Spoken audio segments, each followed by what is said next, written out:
Сәлеметсіздер ме? Менің каналыма қош келіпсіз. Мені көріп тұрғаныңыздан қуаныштымын. Және де сізге өте пайдалы болған ет асқан кездегі қамырымның ешқашан тесілмей, езіліп кетпей, әдемі болып жайылатын сырымен бөліспекшімін сіздерге. Ол үшін біз қамырды баяғыдай сорпаның, еттің сорпасының суына илемейміз.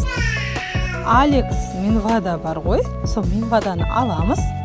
Керегінше каждый неңізге біреуден бір жаймаға, бір жұмыртқадан есептеп саласыз. Тұз салып, как обычно, илейсіз.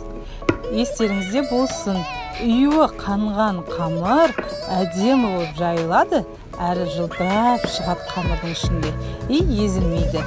2-3 рет қайтадан тындырып, басын біріктіріп, илеп қоюды ұмытпаңыз. Әдемілеп илегеннен кейін. Мінекей, мен жайып алған қамырларымды алдым. Мына жерде менде тұзы пісіп тұр, әдемі болып. Тесталарымды қазанға салдым. Уже все дайындалып жатыр қазір пісуге. Ақ көпірігі шыққанша әдемілеп қайнатасыз. Ешқандай езіліп кетпейді. Қараңызшы, прозрачный болып, әдемі болып тұр менің тесталарым.